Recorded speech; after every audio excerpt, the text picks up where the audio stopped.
Bismillahirrahmanirrahim. Assalamualaikum warahmatullahi wabarakatuh.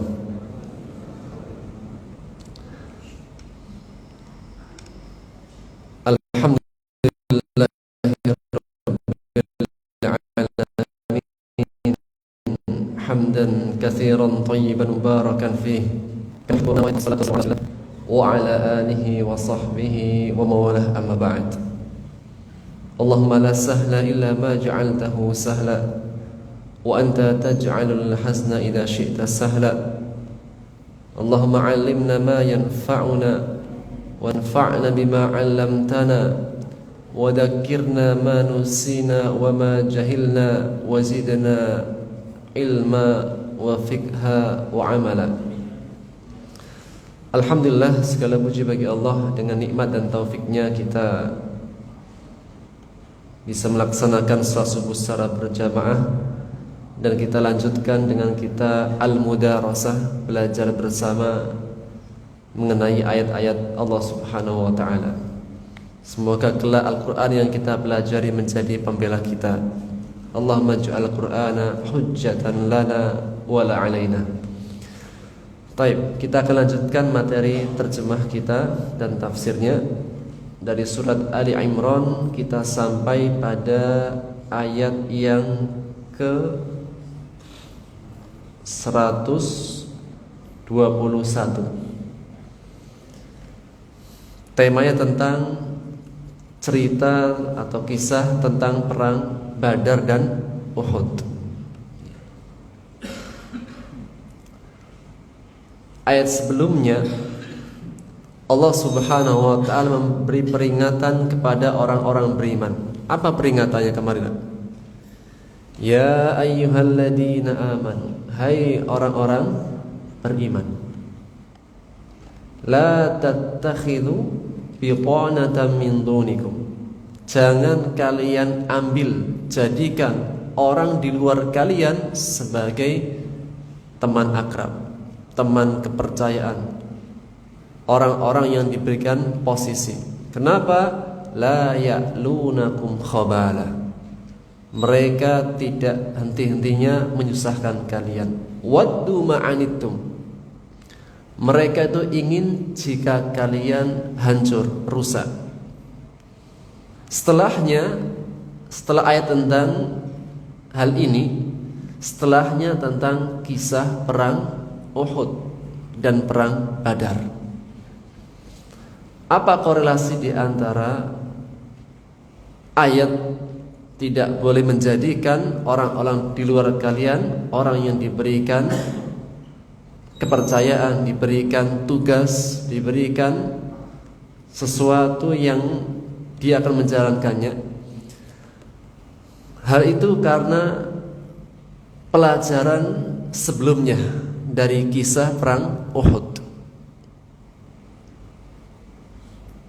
Yang mengenai ayat ini, yaitu dari kalangan orang-orang kafir dan orang-orang munafik. Orang kafir ahlu kitab dan orang-orang munafik, yang tidak boleh dijadikan sebagai orang yang akan diberikan kepercayaan adalah ahlu kitab yang kafir dan orang-orang munafik, sebagaimana yang terjadi di barisan kaum muslimin di perang Uhud dan Badar.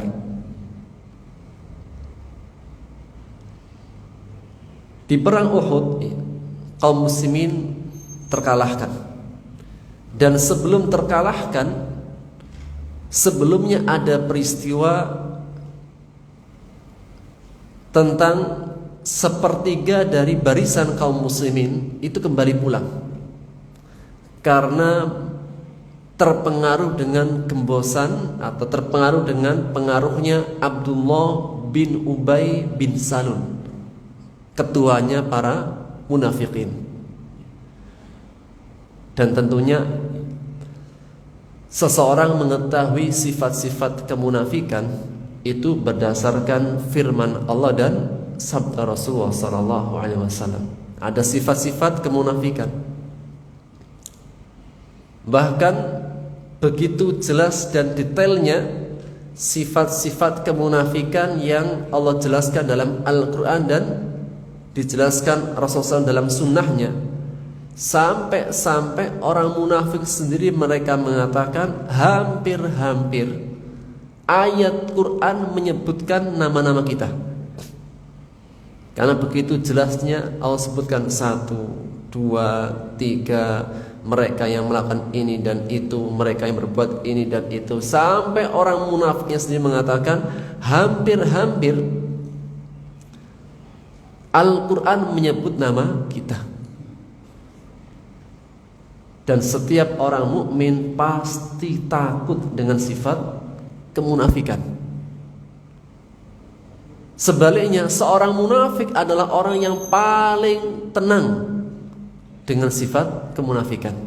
Ya, kalau orang beriman itu justru malah takut, khawatir jika dirinya itu melakukan perbuatan atau sifat-sifat kemunafikan. Namun yang paling tenang adalah orang munafiknya sendiri. Dan itulah diantaranya yang ditegaskan seorang tabi'in yang mulia bernama Ibnu Abi Mulaikah, seorang tabi'in dari tabaqat yang pertama. Beliau mengatakan, inni adrabtu 30 min ashabin Nabi sallallahu alaihi wasallam kullahum yakhafuna an-nifaqa ala nafsihi. Sesungguhnya aku, yaitu Ibnu Abi Mulaikah, seorang tabi'in yang mulia, sesungguhnya aku mendapati 30 sahabat Nabi sallallahu alaihi wasallam. Dan itulah pengertian daripada tabi'in, yaitu generasi yang mereka menjumpai para sahabat dan mereka wafat di atas iman Islamnya. Maka yang aku mendapati para sahabat Nabi sallallahu alaihi wasallam berjumlah 30-an. Semuanya takut dan khawatir dari sifat kemunafikan ada pada dirinya. Ma minhum ahadun yaqulu innahu ala imani Jibrila wa Mikal. Tidak ada seorang pun dari mereka itu yang mengatakan dan mengeklaim bahwasanya imanku itu sekuat imannya Jibril dan Mikail. Wa qala Al-Hasan Al-Basri rahimahullahu ta'ala, ia mengatakan ma khafahu illa mu'minun wala aminahu illa munafiqun. Tidaklah yang takut dari sifat-sifat kemunafikan justru dia adalah mukmin yang sebenarnya, dan tidaklah aman dari sifat kemunafikan, merasa aman, nyaman, tidak takut dengan sifat-sifat kemunafikan, melainkan justru itulah orang munafik. Kembali kepada ayatnya. Di sela-sela Allah perintahkan orang beriman jangan menjadikan teman akrab dari kaum munafikin dan ahlu kitab yang tidak beriman sebagai orang yang diberikan kepercayaan. Kenapa? Karena mereka menyusahkan kalian sebagaimana yang terjadi di perang Uhud. Dan kita akan ambil ayatnya di ayat 121. Baik, kita terjemahkan terlebih dahulu. Ayat 121.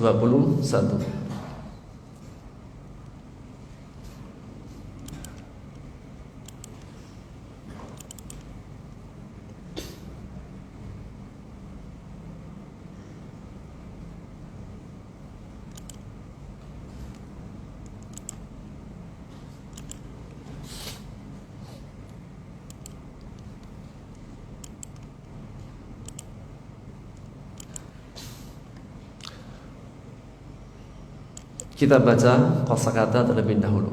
Bismillah. Ghadawta, artinya berangkat pergi di pagi hari. Al-ghudu atau al-ghadah artinya berangkat atau melakukan aktivitas di pagi hari. Dan salah satu di antara nama surat subuh Sholatul Ghadah. Nama lain dari salat subuh yaitu Sholatul Fajar, Sholatul Subhi, dan Sholatul Ghadah.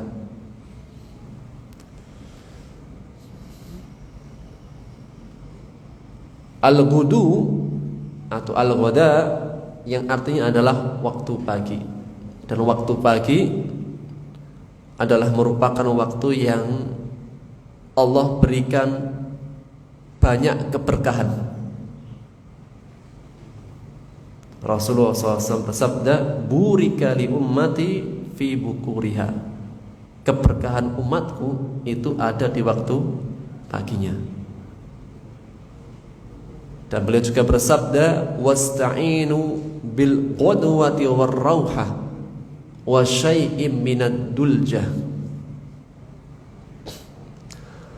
Dan mohonlah pertolongan kepada Allah untuk diberikan kemudahan, diberikan keberkahan, diberikan kebaikan bil ghadwah, dengan awal pagi, war rauhah, awal sore, wa syai'im minad duljah, dan sebagian waktu malam. Ini waktu-waktu yang terbaik untuk melakukan kegiatan aktivitas awal pagi, awal sore, sebagian waktu malam.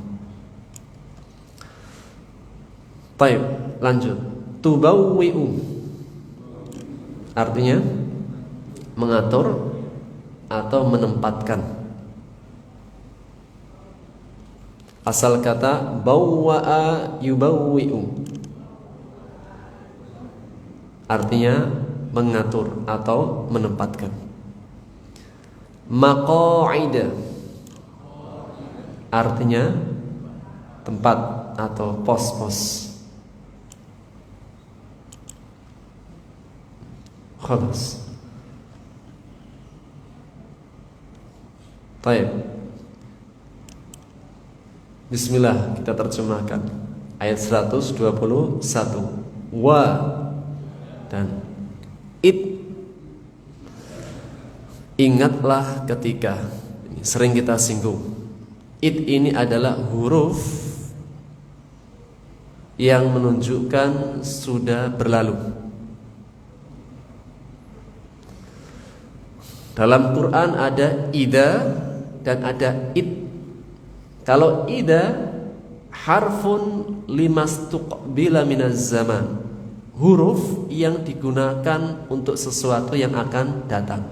Kalau ida. Dan ida setelahnya fi'il madhi, tapi artinya mudhari'. Ida setelahnya pasti fi'il madhi, tapi artinya mudhari', karena mengandung makna memberikan kepastian. Contoh dalam Quran sangat banyak sekali. Sebutkan surat yang dimulai dari ida.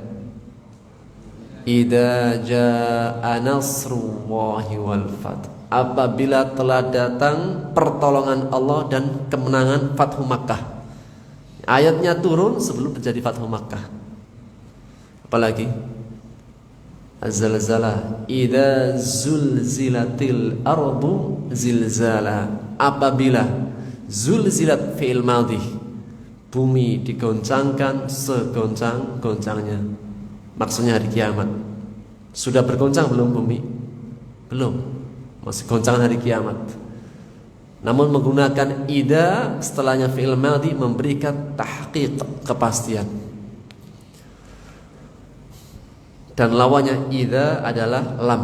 Lam setelahnya fi'il mudhari', tapi artinya fi'il madhi. Baik, adapun it setelahnya fi'il madhi menunjukkan telah berlalu, baik lafadznya dan maknanya.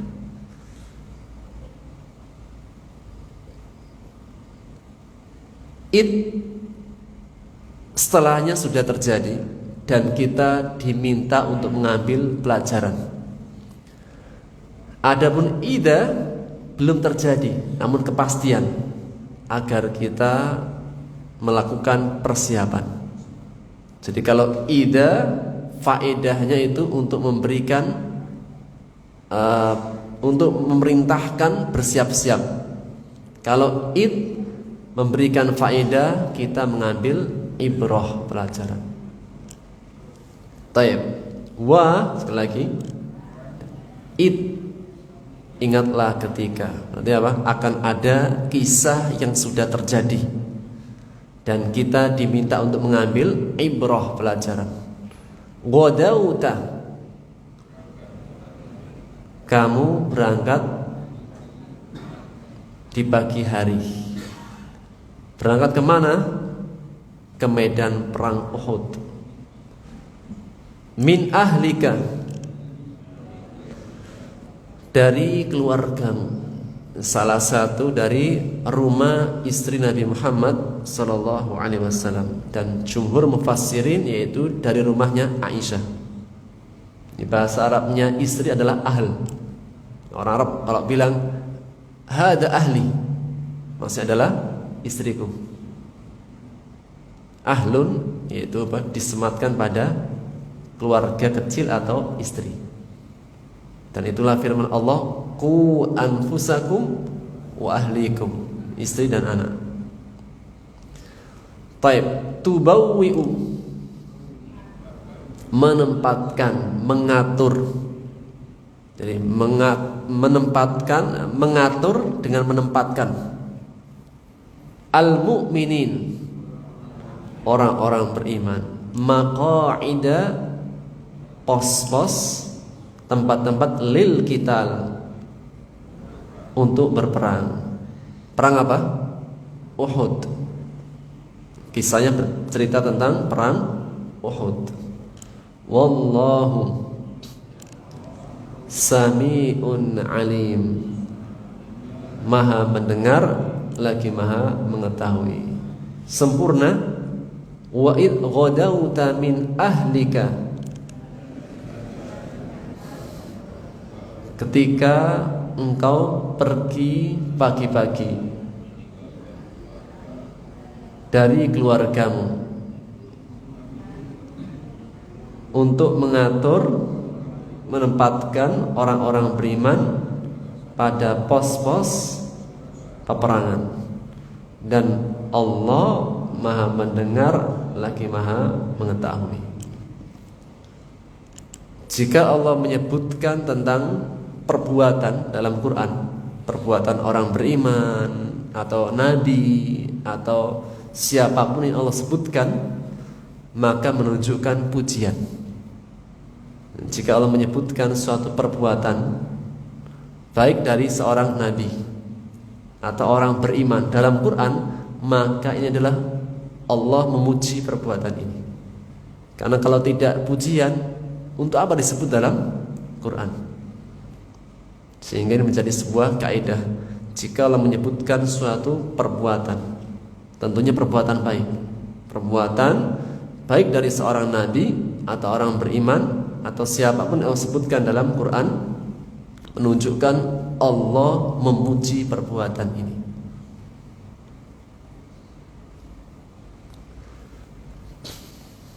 Baik. Ayat setelahnya.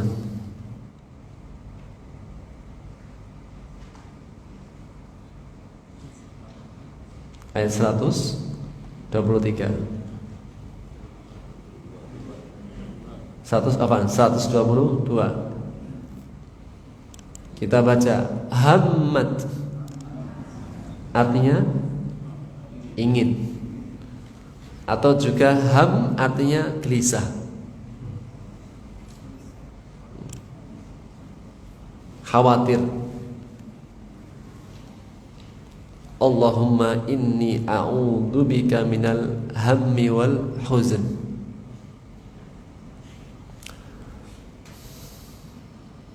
Baik, sekali lagi, hammat artinya ingin. Tafshala artinya takut gagal kembali. Maksudnya adalah mundur karena takut, gitu. Kembali, mundur kembali lagi karena takut gagal. Adillatun, sekali lagi adillatun, artinya lemah atau hina. Kelas, tiga aja dulu. Ayat 122. Baik. Ingatlah ketika, selalu Pak, ingatlah ketika hammat, ingin, ta'ifatani, sudah Pak ya, dua golongan, dua kelompok, minkum, dari kalian, antafshala, untuk mundur karena takut gagal. Ya Pak, ingat bahwa ini kisah tentang perang Uhud. Karena dalam perang Uhud itu sepertiga pasukan mundur, balik pulang. Wallahu, dan Allah waliyuhuma, pelindung, penolong mereka berdua. Wa 'alallah,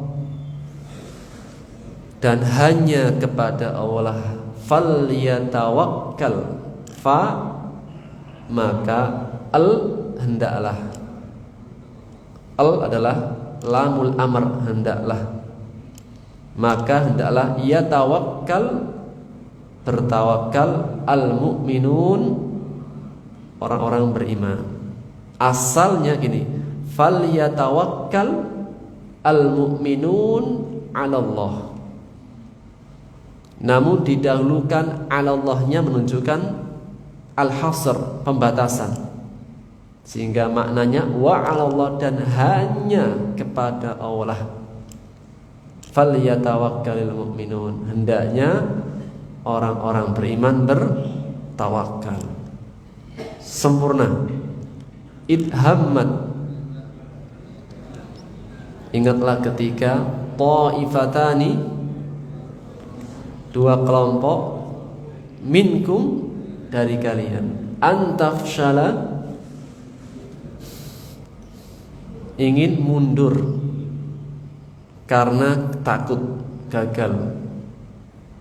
Wallahu waliyuhuma, dan Allah pelindung mereka berdua. Wa 'alallah, hanya kepada Allah, falyatawakkalul mu'minun, orang-orang beriman bertawakal. Perang apa nih? Uhud.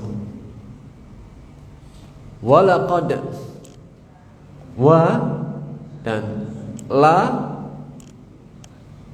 sungguh. Kalau lanya berharokat pendek, sungguh, benar-benar. Qad, sungguh, benar-benar. Sehingga walaqad terjemahkan, dan sungguh benar-benar, dan sungguh benar-benar. Nasarakumullah, Allah, fa'ilnya Allah menolong kalian. Bi Badr, di perang Badar.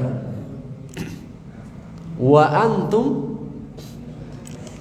sedangkan kalian, dan kalian saat itu adillah, lemah, hina, berat keadaan.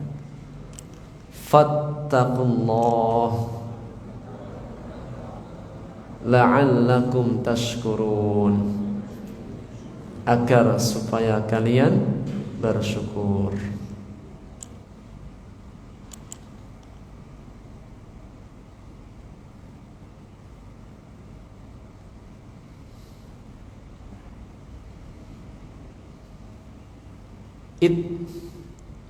Lanjut dikit. Ingatlah ketika taqulu, engkau mengatakan lil mu'minin kepada orang-orang beriman, apakah, lan tidak, bukan, yakfiyakum, yakfi cukup, alai yakfiyakum, apakah tidak cukup, kum bagi kalian, an yumiddakum rabbukum, mana fa'ilnya? Rabbukum, Rabb kalian, yumiddukum menolong kalian, membantu kalian. Sekali lagi, ingatlah ketika taqulu, kalian mengatakan lil mu'minin kepada orang-orang beriman, alan yakfiyakum, apakah tidak cukup bagi kalian, an yumiddakum rabbukum, bahwa Rabb kalian menolong membantu kalian, bi dengan salasati alaf, 3.000 minal malaika, dari malaikat, munzilin yang turun dari langit. Perang apa nih? Perang Badar. Jadi perang Badar itu Allah turunkan 3.000 malaikat yang turun dari langit. Bala, satu lagi Pak. Bala, iya benar. Ya benar, bala, ya benar. In, jika tasbiru, kalian bersabar, watattaqu, dan bertakwa, sabar dan takwa, wayatukum, dan mereka datang kepada kalian, maksud datang untuk menyerang. Kapan? Pada saat perang Badar. Min faurihim, dengan segera, fauron, datang kepada kalian menyerang, min faurihim, dengan segera, tiba-tiba. Karena pada saat perang Badar itu kan tiba-tiba. Pasukan Abu Sufyan lewat, ternyata yang datang tiba-tiba pasukan Abu Jahal. Hada, ini, min faurihim hada, tiba-tiba datang ini. Yang yumdidukum rabbukum, memberikan, Rabb kalian memberi pertolongan kepada kalian, bi khamsati alaf, dengan 5.000 minal malaika, dari malaikat, musawwimin, membawa tanda. Jadi malaikatnya itu sudah punya tanda. Malaikat satu akan membunuh siapa, malaikat kedua akan membunuh siapa, sudah ada tandanya masing-masing. Baik, sementara cukup dulu. Kita kembali pada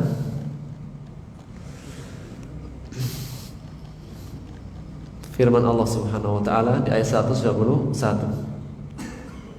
tentang kisah perang Uhud. Kapan terjadi perang Uhud? Setelah perang Badar. Perang Badar, kemudian terjadi perang Uhud.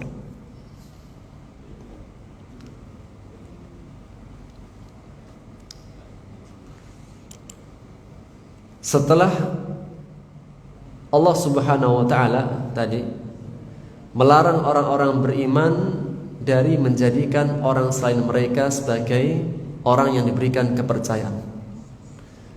Nahallahu azza wa jalla al-mu'minin. Allah melarang orang-orang beriman an ittikhadhi bitanatan min dunihim, menjadikan orang yang selain mereka. Siapa mereka? Ahlu kitab yang tidak beriman. Kemudian orang-orang munafik. La ya'luna khabalan. Allah sebutkan sebabnya, mereka itu tidak henti-hentinya menyusahkan kalian dalam perjuangan, dalam kebersamaan dan seterusnya. Minal munafiqin, dari orang-orang munafik. Orang-orang munafik tidak bisa kita ketahui hakikatnya, karena kemunafikan ada dalam hati. Namun Allah sebutkan sifat-sifatnya yang jika seseorang mendapati sifat-sifat kemunafikan harus waspada. Minal munafiqin wa ahli kitab, dari orang-orang munafik dan ahli kitab. 5 fi dzalika minal fasad, karena dalam yang demikian itu terdapat kerusakan. Walima tantawi alaihi qulubuhum min mahabbatil masyaqqa 'alal mu'minin, dan apa yang ada atau terkandung di dalam hati-hati mereka suka menimpakan masyaqqah, sesuatu yang berat kepada orang-orang beriman. Wal baghdha, kebencian, wa adamul mahabbati lahum, dan tidak mencintai mereka. Wal kufra wan nifaq, mereka juga sering sekali melakukan perbuatan kufur dan perbuatan nifaq. Wal ghaidu 'alal mu'minin, dan benci terhadap orang-orang beriman. Jadi kalau orang beriman mendapatkan kebaikan, kemenangan, enggak suka. Wa mahabbatan su'ilahum, namun jika orang beriman mendapatkan kesusahan, ujian, mereka sangat gembira. Tsumma ayyada dzalika, kemudian Allah kuatkan hal itu bidzikri qissati Uhud, dengan Allah sebutkan kisah perang Uhud. Allati nujima fiha nifaqul munafiqin, yang di dalam perang Uhud Allah tampakkan di dalamnya sifat-sifat kemunafikan orang-orang munafik. Wa kaiduhum, dan tipu daya mereka. Wa asyaduhum minal yahud, dan juga pimpinan-pimpinan mereka orang-orang kafir dari kalangan Yahudi. Haitsu raja'a Abdullah ibn Ubay bin Salul bi thulusil jaish, yang di perang Uhud Abdullah bin Ubay bin Salul membawa pulang sepertiga dari pasukan, dan mereka mengatakan lau na'lamu qitalan lattaba'nakum. Sudah keluar, sudah membawa pasukan, di tengah perjalanan mereka mengatakan, seandainya kami tahu caranya berperang, kami akan ikut terus deh. Sudah jalan di tengah perjalanan. Di tengah perjalanan mereka mengatakan, seandainya kami tahu cara taktik perang, kami akan tetap ikut. Namun karena kami tidak tahu gimana caranya berperang di luar, kita kembali pulang. Akhirnya Abdullah bin Ubay bin Salul membawa sepertiga dari pasukan. Dalam perang Uhud, perang Uhud terjadi itu setelah perang Badar. Di perang Badar, Nabi Muhammad SAW dengan para sahabat yang berjumlah 300 atau lebih dikit melawan 1000 pasukan. Pasukan yang sudah siap, baik dengan pasukan kudanya dan pasukan yang menyerang, yang dipimpin oleh Abu Jahal dan CS-nya. Yang dalam perang Badar, Rasulullah SAW itu ingin menghadang kafilah dagangnya Abu Sufyan sebagai bentuk balasan, karena hubungan kaum muslimin saat itu dengan orang Quraisy itu hubungan peperangan. Jadi kalau kita pahami secara tiba-tiba, kita potong kisahnya, orang bisa mengatakan kaum muslimin ini radikal, karena tiba-tiba menyerang kafilahnya Abu Sufyan. Namun kita harus pahami sejarah dari sejak awalnya. Jadi kalau kita membaca sejarah langsung dipotong di tengah, akan terjadi salah penilaian. Namun kalau kita pahami sejak awal, kenapa terjadi perang Badar, kenapa Nabi Muhammad SAW ingin menguasai kafilahnya Abu Sufyan yang datang dari pedagang, karena sebelumnya adalah hubungan peperangan. Saat sebelum hijrah dan ketika hijrah, ketika hendak akan dihadang dengan berjumlah 300-an orang, bahkan di antara mereka itu yang menunggangi kuda atau onta itu hanya 2 orang, dan membawa senjata apa adanya, karena bukan niat untuk berperang, untuk menghadang saja. Ternyata kabar ini diketahui oleh Abu Sufyan, maka beliau mengirimkan surat agar mengirim pasukan untuk menolong mereka. Yang singkat cerita, kafilah Abu Sufyan lolos. Dan ketika lolos, langsung para sahabat dan Nabi SAW dihadapkan dengan 1000 pasukannya Abu Jahal dan CS-nya dengan siap untuk berperang. Yang mau tidak mau harus berhadapan. Jadi, yang dikejar kafilahnya Abu Sufyan, yang didapat pasukannya Abu Jahal dengan 1000 pasukan. Sehingga dalam kisahnya Rasulullah SAW berdoa dengan sangat lama sebelum perang Uhud, perang Badar, sampai mengatakan, jika engkau kalahkan pasukan kami hari ini ya Allah, engkau gak akan disembah setelahnya. Sangat ketakutan yang luar biasa, hingga Allah menangkan kaum muslimin di perang Badar, 300 melawan 1000. Dan disebutkan Allah menurunkan 3000 malaikat, masing-masing sudah membawa nama-nama yang akan dibunuh. Bahkan sampai disebutkan seorang sahabat itu ketika mengangkat pedangnya, kepalanya jatuh. Itu mereka saksikan di perang Badar. Sehingga perang Badar kaum musyrikin terkalahkan, 70 yang terbunuh dan 70 yang tertawan. Dan di perang Badar itu menjadi soid, kabar gembira dan kabar yang besar di seluruh jazirah Arab, bahwasanya pasukan Abu Jahal dikalahkan dengan 300 pasukan kaum muslimin dan mereka pulang. Maka kemenangan kaum muslimin di perang Badar menjadi izzah. Kaum muslimin punya kekuatan, punya harapan, sampai tingkatan orang-orang yang para sahabat yang kemarin gak ikut di perang Badar itu meminta kembali lagi, kapan ada peperangan lagi. Dan tidak lama dari kekalahan di perang Badar, maka orang-orang musyrik itu ingin balas dendam. Akhadhu tha'ra bil muslimin. Maka mereka menyiapkan 3000 pasukan. Kalau kemarin perang Badar 1000, sekarang mau membalas di perang Uhud dengan menyiapkan 3000 pasukan. Ketika mendengar kabar berita ini, orang-orang yang kemarin tidak ikut berperang itu semangat, segera ya Rasulullah, sambut. Khususnya para pemuda-pemuda dari kalangan Muhajirin dan Ansor.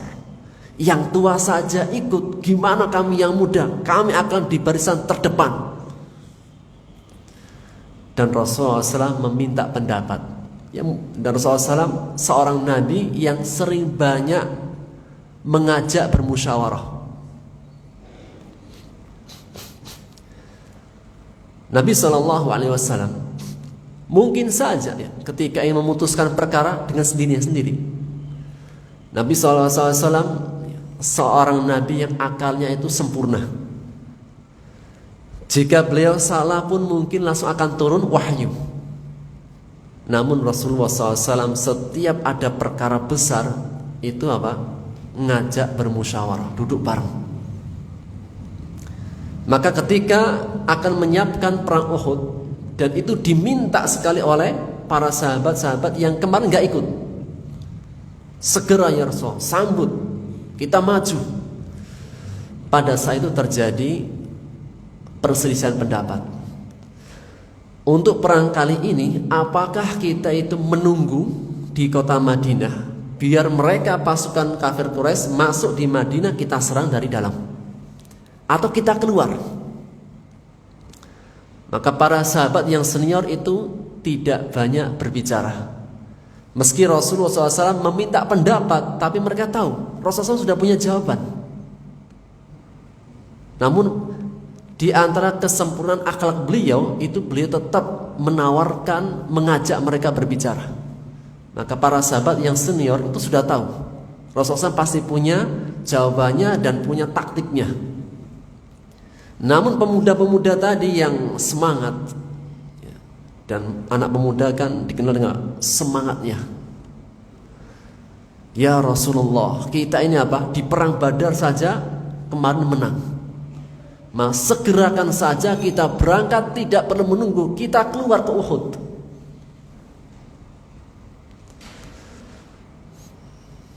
Sampai yang senior pada diam, Pak. Ketika diam dan selesai dari musyawarah, Rasulullah SAW pulang. Maka yang senior mengatakan, kenapa kalian memaksakan diri? Ini Pak, yang senior bilang yang muda, dengan pendapat kalian. Dan kita kata Rasulullah SAW sudah punya pendapatnya. Rasulullah SAW seorang yang sempurna dalam taktik peperangan. Maka yang senior ini sudah memberikan peringatan, memberikan teguran kepada yang kemarin tidak ikut dan semangatnya luar biasa hari ini. Biarkan Rasulullah SAW dengan apa yang akan disampaikan. Akhirnya yang muda-muda yang kemarin gak ikut agak menyesal. Hingga akhirnya mereka ingin mengoreksi kembali apa yang mereka minta. Karena mereka seakan-akan memaksakan pendapatnya dari pendapat Rasulullah SAW. Bahkan memaksakan pendapatnya tanpa menunggu yang kemarin ikut dan yang senior, dari para sahabat-sahabat yang senior. Tidak lama kemudian ketika mereka ingin beranjak menghampiri Rasulullah SAW sudah keluar menghadap mereka dengan memakai dua baju perang. Jadi di perang Uhud Rasulullah SAW itu memakai dua baju perang berlapis. Maka para sahabat mengatakan, ya Rasulullah, ini apa? Kita ingin menyampaikan hal lain. Saya ingin mengoreksi, ingin menganulir usulan tadi. Namun Rasul mengatakan tidak. Ma min nabiyyin idza labisa lum'atal harbi ayanzi'ahu. Tidaklah pantas bagi seorang nabi jika sudah memakai baju perang kemudian mencopotnya kembali. Itu tidak mungkin. Dalam hal ini menegaskan apa? Tentang keberanian Rasulullah SAW. Dan seorang pemimpin ketika sudah mengambil pendapat, maka khalas, tawakal Allah. Tidak boleh seorang komandan itu ragu. Ketika sudah diambil satu pendapat dan final, maka tidak boleh ragu.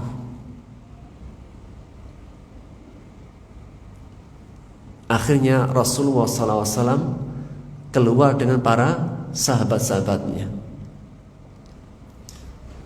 yang pada saat perang Uhud berjumlah 1000 pasukan.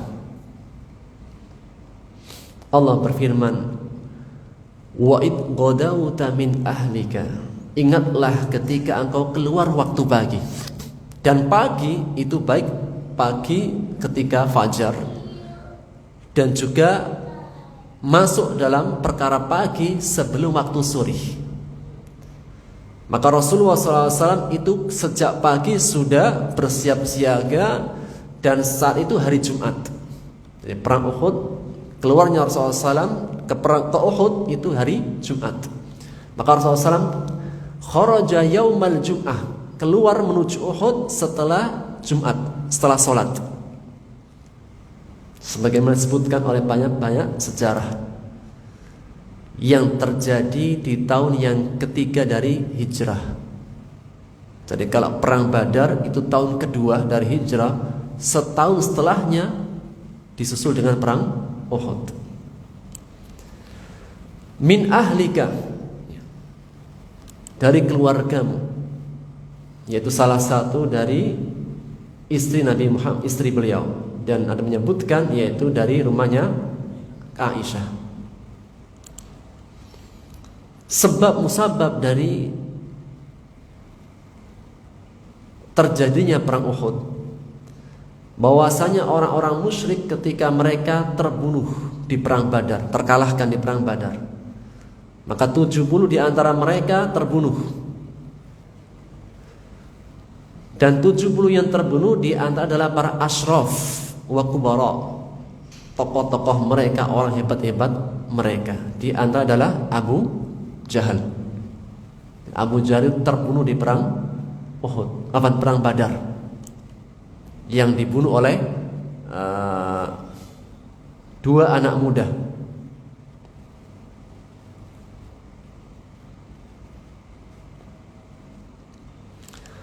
Dan 70 yang lainnya tertawan. Akhirnya mereka ingin membalas kepada Nabi SAW dan para sahabatnya. Maka mereka, orang-orang kafir Quraisy, mengumpulkan pasukan yang berjumlah 3.000, sampai mereka itu turun atau menempatkan diri di dekat sebelum Uhud, di tempat namanya Ainain. Lantas Rasulullah SAW meminta pendapat para sahabatnya untuk keluar menghadapi mereka. Apakah kita tunggu di kota Madinah saja sampai mereka masuk kemudian kita serang, atau kita keluar ke sana? Para sahabat yang senior itu sudah tahu, pasti Rasulullah SAW itu sudah punya jawabannya, tapi menunggu. Tapi yang muda enggak, semangatnya luar biasa. Khususnya orang-orang yang kemarin tidak ikut berperang di perang Badar. Kita jemput ya Rasulullah, kita hadang mereka, kita tunjukkan keberanian kita semuanya. Karena yang berbicara kebanyakan minta keluar, dan yang semangat itu yang muda-muda, yang tua-tua diam. Namun diamnya orang tua itu bukan diam karena tidak memberikan solusi. Mereka sudah tahu, mereka sudah lebih panjang pengalamannya ketika ingin memberikan sesuatu itu dengan menunggu. Dan itulah apa? Sifat karakter anak muda, hamasa, semangatnya berlebihan. Namun tetap hendaknya diseimbangkan dengan pengalamannya orang yang sudah tua. Namun ketika sudah diputuskan, ya sudah diputuskan untuk keluar, maka Rasulullah SAW pulang dengan memakai lum'atul harb, dua baju pasukan, dua baju perang. Kemudian beliau keluar, dan ketika keluar di tengah perjalanan, di pasukan perang Uhud ada ketua orang munafik. Siapa itu? Abdullah bin Ubay bin Salul, yang di tengah perjalanan tadi menggembosi, kemudian melemahkan semangat kaum muslimin, sampai akhirnya dari 1.000 pasukan sepertiganya pulang. Dan memang terkadang orang-orang yang lemah imannya itu mudah terpengaruh dengan lisannya orang munafik. Allah menegaskan dalam soal munafik, orang munafik itu kalau bicara pandai, Jika dia pandai untuk meragukan orang-orang yang iman lemahnya. Wa iyakunu tasma' liqaulihim, jika mereka itu berkata itu seolah-olah bijak sampai mereka mendengarkan.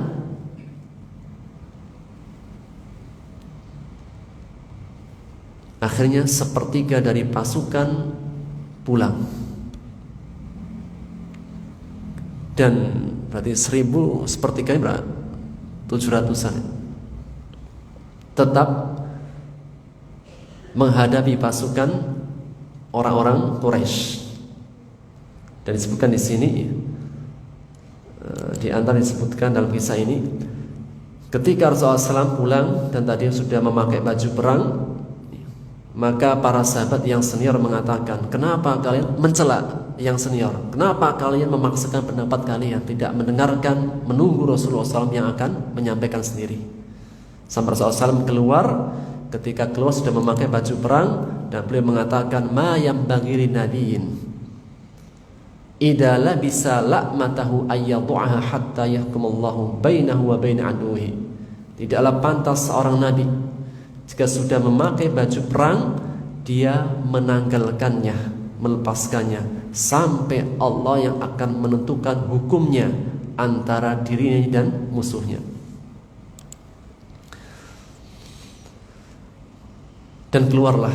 Ketika keluar di tengah perjalanan tadi, sepertiga kembali pulang, sehingga sekitar 700-an para sahabat yang ikut berperang di perang Uhud. Kemudian Rasulullah mengatur pasukan sebelah kanan, sebelah kiri, sebagian di tempat ini dan itu. Dan Rasulullah memerintahkan Ammara ala rumah, memerintahkan pada pasukan pemanah yang dipimpin oleh Abdullah bin Jubair yang berjumlah khamsina rajulan, 50 orang. Jadi dari 700 orang tadi, 50 sahabat itu diletakkan di Bukit Uhud. Wa qala lahum, dan Rasul mengatakan kepada mereka, imdahul khayla idfa'uha anna bin nibal, yaitu kalian tetap memanah pasukan-pasukan Quraisy yang mereka memakai kuda. Jadi jika pasukan kuda mereka hendak menyerang, maka lemparilah dengan panah-panah kalian. Wala nu'tayanna min qibalikum ilzamu makanakum, dan jangan berubah posisi, tetap di Bukit Uhud. In kanatin nubatu lana au alaina, meskipun kita menang atau terkalahkan tetap pada posisi. Huzimna awin tasarna ilzamu makanakum, kita mendapatkan kemenangan atau nanti terkalahkan, tetap kalian di Bukit Uhud.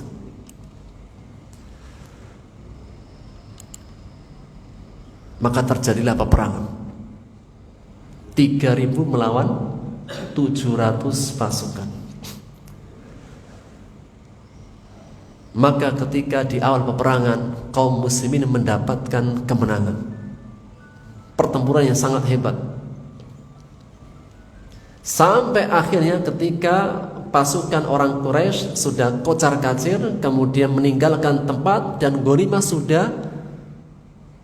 sudah berjatuhan, sudah ditinggalkan semuanya, maka sebagian kaum muslimin tergesa-gesa mengambil ghanimah. Sampai yang di Bukit Uhud itu melihat sudah selesai peperangan, sudah waktunya turun untuk mengambil ghanimah. Kan sudah memang sudah selesai, pasukan sudah gak ada, udah dipukul mundur dan udah mereka kembali. Maka di antara yang di Bukit Uhud, ayo kita turun juga, peperangan sudah selesai. Maka Abdullah bin Jubair masih tetap mengatakan, wahai saudaraku, ilzamu makanakum la tabrahu, tetaplah pegang apa yang disabdakan Rasulullah SAW, tetap pada posisi kalian, kalah atau menang tetap sampai ada perintah. Namun karena melihat ghanimah sudah kelihatan, pasukan orang Quraisy sudah meninggalkan, tidak ada lagi kecuali turun. Akhirnya sebagian besar turun dari Bukit Uhud. Maka kesempatan ini dilihat oleh Khalid ibnul Walid. Meskipun pasukannya terkalahkan, dia tetap di posisi dan melihat keadaan. Nah, ketika melihat pasukan Uhud yang di bukit sudah turun, langsung Khalid dengan cepat berpikir mengarahkan pasukan kudanya untuk menyerang dari balik Bukit Uhud.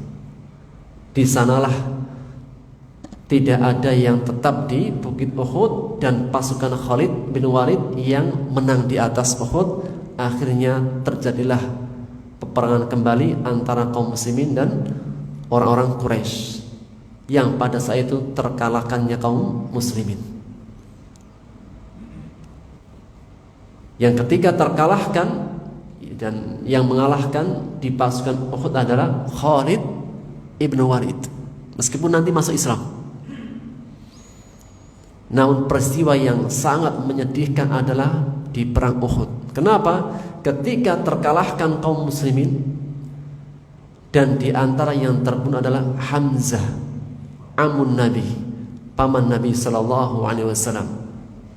Beliau dibunuh oleh Wahsy, seorang budak dari Hindun yang menombak Hamzah. Dan tidak hanya ditombak, setelah selesai peperangan dan kaum muslimin mendapatkan luka yang sangat banyak, maka jasadnya Hamzah pun dicari oleh Hindun dan dibelah dadanya, dimakan jantungnya. Dan tidak hanya sebagian sahabat, Rasulullah pun terluka pada perang Uhud, yaitu jurihan Nabi sallallahu alaihi wasallam. Beliau mendapatkan luka yang sangat berat, sudah memakai 2 baju perang, masih terluka. Syujja wajhu, kepalanya pun bocor. Wa qusirat rubu'iyatuhu, dan gigi geramnya pecah. Sampai Rasulullah SAW berlumuran dengan darah dan mengatakan, kaifa yuflihu qaumun syajju nabiyahum, tidak akan beruntung suatu kaum yang mereka telah melukai nabinya sampai pecah kepalanya dan terpecahkan juga gigi gerahmnya. Wa huwa yad'uhum ilallah, sedangkan nabinya mengajak mereka untuk kembali kepada Allah. Yang di perang Uhud, di antara sebab kekalahannya, sebelum kekalahan para pasukan yang turun dari Bukit Uhud, di antara sebab kekalahannya adalah sebab awal. Apa sebab awal? Tergesa-gesa untuk maju, tidak mendengarkan apa yang akan disampaikan Rasulullah SAW, khususnya para sahabat yang tidak ikut di perang Badar dan yang masih senior muda. Seandainya mereka itu tidak tergesa-gesa dan mau menunggu apa yang disampaikan Rasulullah SAW, tentulah keadaannya tidak seperti yang terjadi. Meskipun khalas, qadarullah, jika sudah terjadi, maka inilah takdir Allah yang harus dijalani. Maka di antara sisi tadaburnya adalah hendaknya seseorang itu menyibukkan dirinya dengan tugas yang sedang dialami.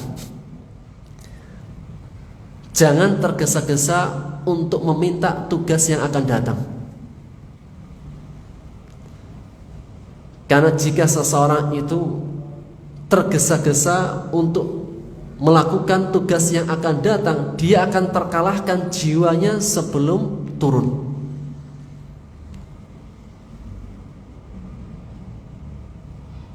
Seorang mengatakan,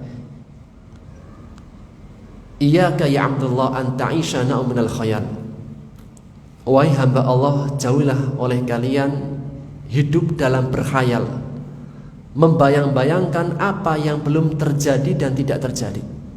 Sebelum terjadi, sebelum akan tertimpa, maka jangan terlalu membebani diri untuk mengerjakan. Tunggu sampai pada waktunya. Selesaikan yang menjadi tugas hari ini, tugas yang sedang dijalani, dan tunggu tugas setelahnya sampai pada waktunya. Tidak tergesa-gesa sehingga terkalahkan sebelum turun di medan perang. Dan faedah lainnya akan kita ambil insyaallah ta'ala di pertemuan akan datang, karena waktunya sudah dibatasi. Wallahu ta'ala alam bissawab. Ini yang bisa kita ambil faedahnya.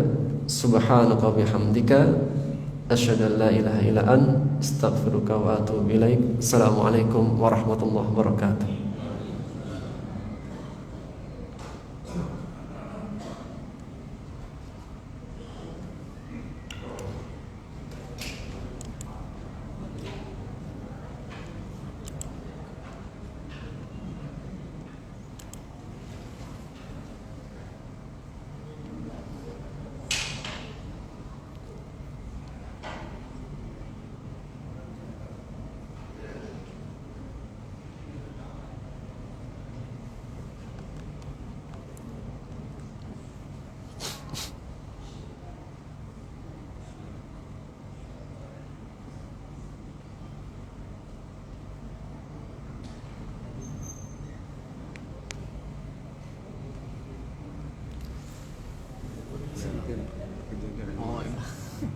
Saya di WA oleh Yuni. Iya, pas hari apa itu? Kemarin. Kayaknya kena notis ya. Dia notis sih Pak. Cuma karena ini kan teman-teman dari kampung, jadi belum tahu dunia luar. Ketika dikasih, ya. Kalau saya udah pernah dulu ketika di pesantren. Jadi ini pelajaran. Jadi insya Allah ada yang lain. Segala macam tipu Meski dia pun mengatakan sejak awal saya ragu gitu, kok kelebihan ini gitu. Tapi itu dikasih. Dari pelajar ke depan. Mudah-mudahan nanti diganti. Saya bilang secara penilaian manusia hilang, tapi secara catatan Allah masih ada. Ada menghibur ya. Saya tetap semangat. Karena setelahnya down. Iya pasti. Akhirnya saya bilang udah tutup. Biar gak terlalu down. Tak fokus, merasa bersalah gitu. Saya bilang aman soalnya. Tetap dikasih semangat. Ya. Terima kasih. Siapa?